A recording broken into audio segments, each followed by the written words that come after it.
All right, what is the difference between level 1, level 2, and juniors? Spanish Geniuses level 1 is level 1 high school Spanish 1. So what's required in most states for the credentials for graduating with a level 1 credential for any language is about 1,000 words of vocabulary, and then present tense and preterite tense, as well as other things, articles, basic conversation like how are you, what's your name, things like that. Our Spanish level 1 blows it out of the water. Usually when people come out of level 1 from my classes and they go to another class, they say, wow, you really know like 1.5.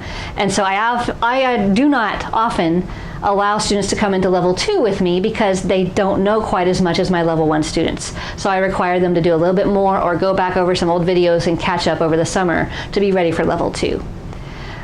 So level 1 and level 2 is just high school levels. That would be, you would usually take a year for 9th grade, 10th grade, or whichever year you decide for level 1 and level 2. I do offer the idea of Spanish 1A and 1B. So to do that at home, what you would do is you would do lesson 1 on 1 week, and then the vocab for lesson 1, the vocab, like the vocab lab for lesson 1 on the 2nd week. So you're going to go half pace. So the idea is if you had an 8th grader or a 7th grader that wanted to really get into the grammar, was ready for stories, was ready to find out how this language all works together, then you can give them the option of slowing it down. Grammar 1 week, vocabulary the 2nd week. That's actually what I do with my own children. I put them in Spanish 1A and 1B with me at the Community Homeschool Center down in Bryan. That didn't answer the question about juniors though. The juniors level is something we created because of COVID for my elementary and junior high students. So I made some fun lessons. We did a Zoom class, but then I wanted them to have other things to engage them.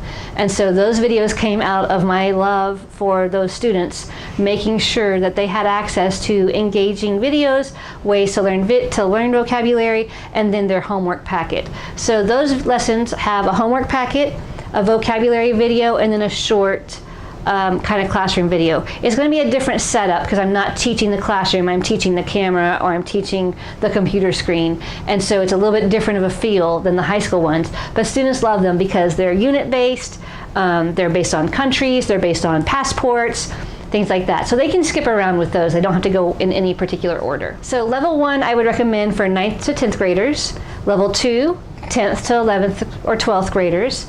For juniors, I would recommend that for ages 6 to 12, 6 to 13, somewhere around there.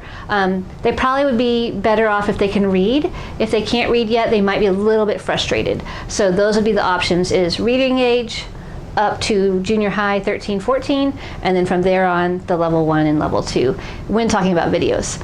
Of course, the see it and say it method, the flashcard method that we have that's hands-on, I would say do that before any of these videos. So if you grab see it and say it and you do that curriculum with your family first, this is only going to just solidify your knowledge and really make it useful, a useful tool to you.